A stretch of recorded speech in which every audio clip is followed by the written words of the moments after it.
Boom! There it is. It's the EPOMAKER GK64XS with Bluetooth 5.1. Let's see the box. It's made by Skyloong. Right. Let's just get into the box and see what we got. Let's do this. Alright. Got my box open up. Ooh, okay. I don't know if you can see that. Let me just move this camera over a bit. So we have the keyboard there. Just focus in, focus in, focus in. Okay, we're focused in. And there we have the keyboard. Looking nice, looking cool. Inside the box, we have an instruction guide, how to use your keyboard and the shortcuts. We also got at the back, we have the USB Type-C cable. Put that there. We also got another little box there. I'll check it in a second. And that's all we got in the box. So what do we do with the box? You chuck it over there. Didn't make good enough noise, but believe me, it's chucked over there. It's chucked well and proper. Right, let's just get straight into this and see what we have by opening up the packet. Here we go. So we're opening up the packet now.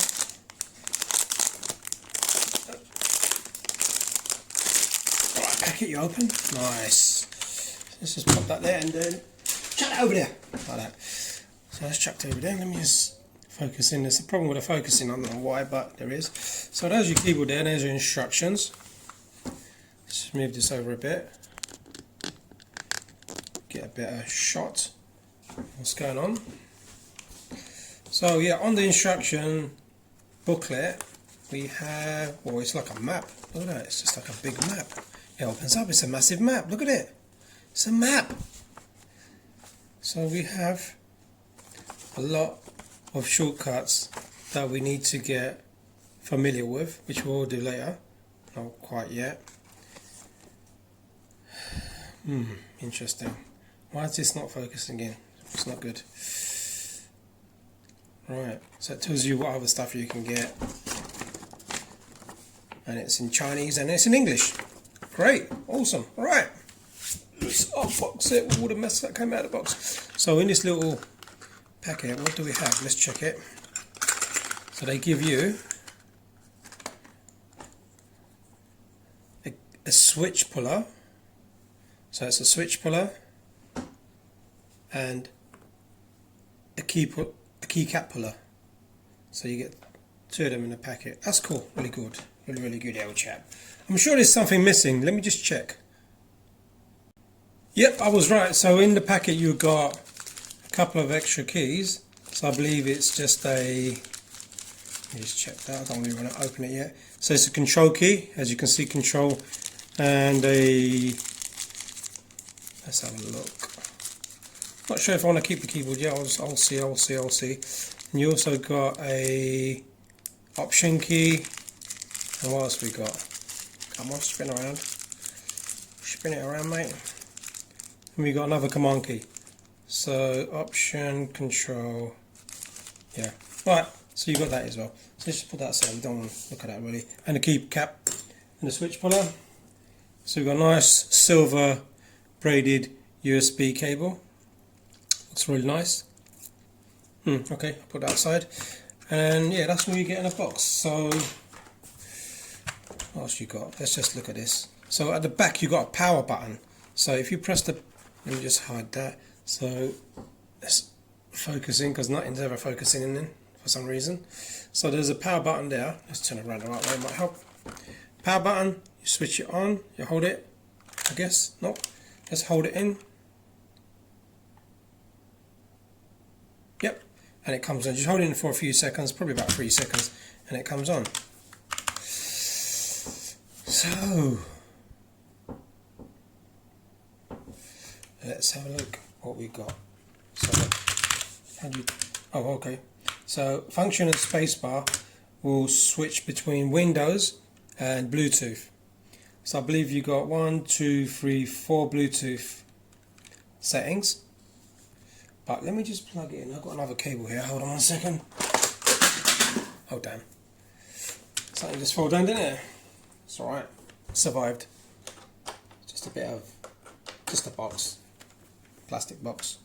That's all good. So I'm just going to plug this in just to test it out. Right, it's connected to Windows and it's not working. Let's press function and spacebar, see if it works. No, nothing's. Oh yeah, it's working now. There we go. So it does work. It comes up. Let's just try Google. So, yeah, it's working fine.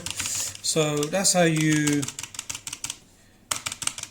use Windows and Bluetooth 5.1 just by the function and spacebar to switch between the two.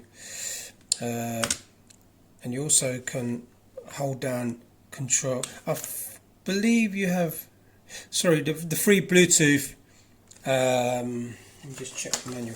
So yeah, the free Bluetooth devices you can pair up, the keys for it are Z, X and C. Yeah, so Bluetooth 1, 2 and 3 is Z, X and C. Cool. So Q, so what's Q for? Let me just pause and check it. Right, so let's not go to Q yet. So I'm going to check all this instruction out. So if you do function and A is to play and pause the music. Function and S is to previous track. Next track is function and D. And then you got function and F for mute. Function and G for volume down. Function H volume up. Cool. Let me just focus that in. And also you got function for standard mode. You got function F1. Oh, so when you got 1, 2, 3, all the number keys at the top, if you want to make them to F keys, you can basically just press function, and so function 1 will be F1, and then 2 will be F2, and so forth, up to F12, which is the plus sign, and the minus sign is F11. And what else you got? Let's check this out. So you also got function, do that again. So you got function and L, which is quite cool. It's just literally in line with your function key. So your function and L is page up. Function and period, or arrow to the right, or whatever you want to call it, is page down. Quite simple. Then you've got, what else you got? Insert is function and J, HM is function and K, and then you've got delete, if you want to use it like that, is function and M, and then you've got function and escape for the little comma. Is it a comma? Yeah, function and comma. Sorry, function escape is your exclamation mark. What else have you got? So for your backlighting, you've got, so function and this key here next to the backslash, or forward slash I should say, not backslash, is, let's check it out, it's lift lighting mode. So to put the lighting mode on, you want to do function and, it should work. Wait, let me put it back on Windows mode. Go. How did you put the lighting on? That is a question. Right, here we go. So, is the lighting on? Yeah, lighting is on, but it's not showing. So basically you've got, let's turn the lighting up.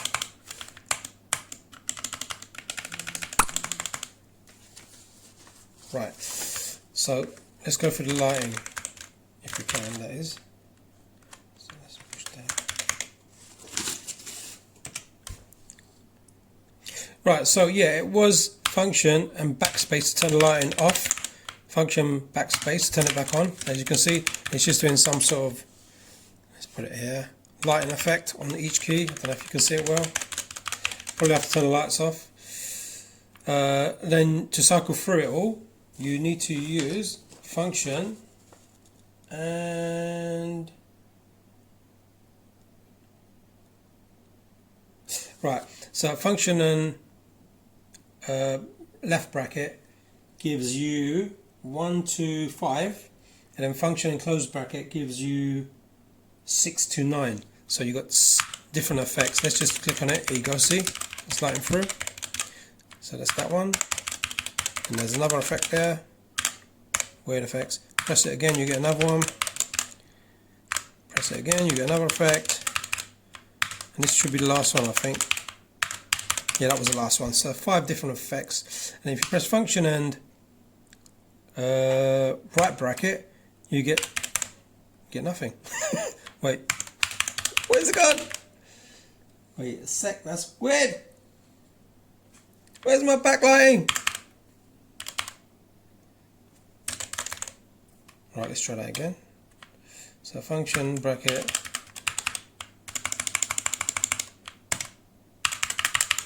Doesn't want to work.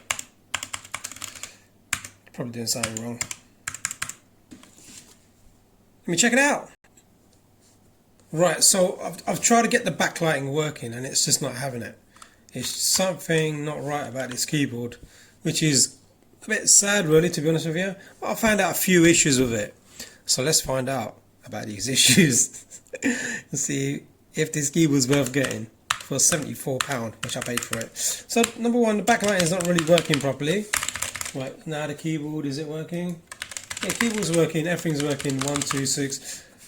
All the letters working, F keys are working. Oh, the F key, wait. Great. So the F keys, are they working? Yep, F keys are working. Everything's working fine, but the backlighting is not working too good. Right, so I'm gonna have to give the backlighting a miss. It's not working too well with the backlighting. So let's check out some other features on the keyboard apart from the backlighting. So one good thing is that if you press the cap lock button, you get a light that comes on in the background. So you know that the cap lock is there. But if you've got it at an angle like that, you can't notice it. If you're sitting a bit more upright, depending on your preference, you can see it quite clearly. There's a backlight there. But you can't see it too good with all the backlighting turned on, which is a bit of a shame. I would like to demonstrate it for you, but I can't because there is something definitely wrong with the backlight. I've been through the manual, everything, tried every single button, every combination. It's not working. It's a bit finicky, the software. Probably need to do some sort of reset somewhere. But anyway, the backlight is not too great, to be honest with you. It doesn't go for the keys. It shines in the background. It doesn't come through the actual key and the letter, so you don't see any letters. So backlighting is average compared to the Royal Kludge, which I got over there. I'll show you in a minute.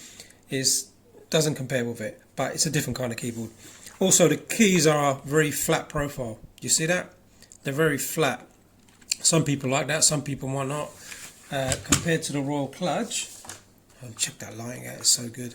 Right, the Royal Kludge has got a different format. Do you see that?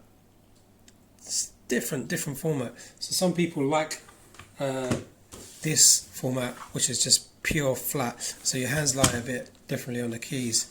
Some people love it, some people don't. So make sure you love it before you buy it. But so going into some of the problems, so that the backlighting is not too great. That's number one thing. The shift key here, right here, let me just zoom that in. So where you got a shift key, so when you're typing and you want to do shift and whatever, because you've got an arrow key and the delete key, you got a very small space to press it. So you might miss it and go up, arrow up, and that could cause all kinds of problems when you're typing, or page down. Well, you won't go page down, but you might go page, or you could delete. So you have to be careful and get your muscle memory used to where that key is. It might take you a little while. Once you do, I think it's quite good. Other things that I noticed about the keyboard which I wasn't too happy about. So check this out. You see this key here, the tab keys. You see it bending. Let me just focus it in. Let's get it about there. So do you see that key? You see it bends. It doesn't bend. So if you use that key, it bends, and it's not very good. So when you're using, if you press it too hard, it bends and wobbles.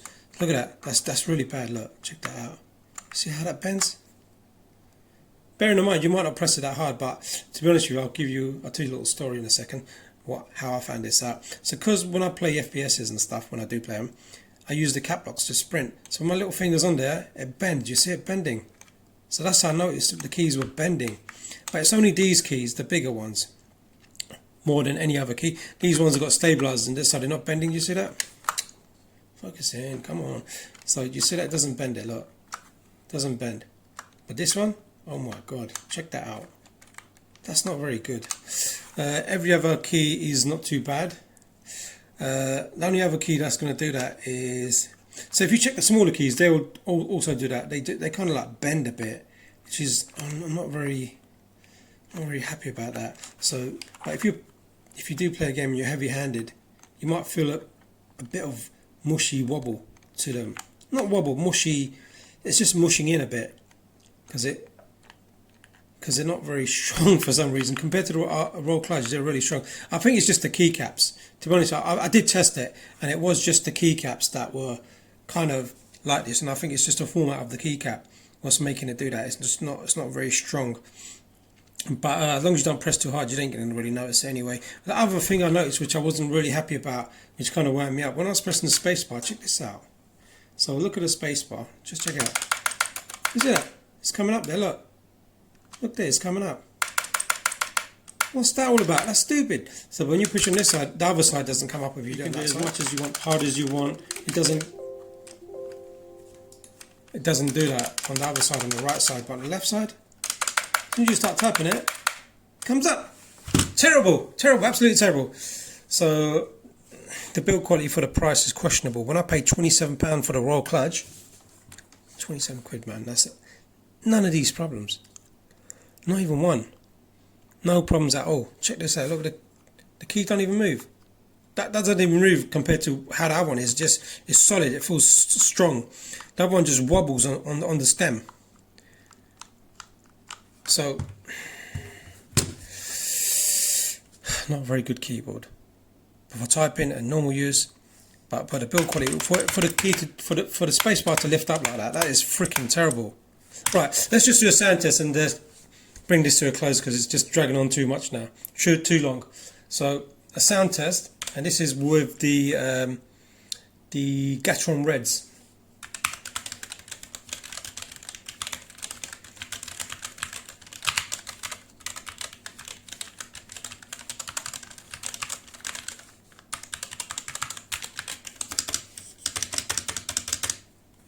Wait a sec.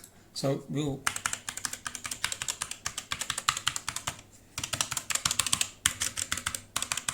Different sound from the top to the bottom. Lower pitch at the bottom, higher pitch at the top. You hear that? Right. So stabilizers. Wait, that's not a stabilizer there. Tab key, cap key, shift with a stabilizer, control, Windows, Alt, Spacebar.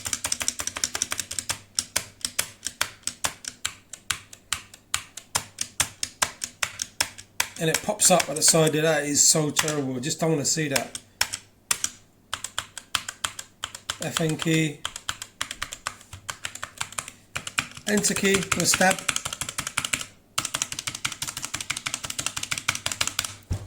Right, that is your key test. Let's compare it with the roll clutch. So this is lubed up, by the way. So the roll clutch is lubed up. So that's so beautiful. Lubed up. Used the GPL 205 on this. I've got another video.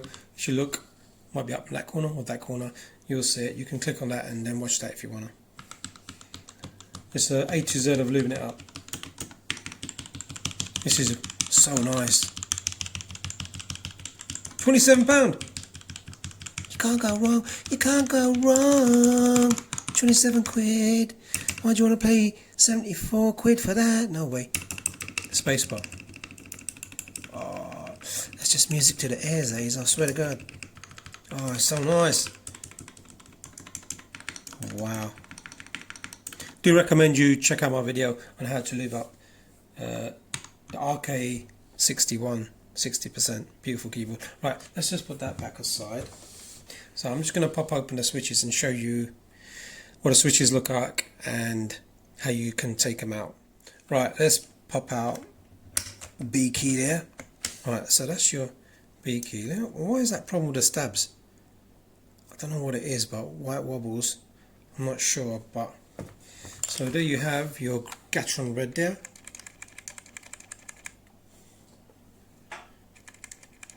And how to take that out is quite simple. You got your key removing tool, but I don't know if I can fit it in there. I can, I think.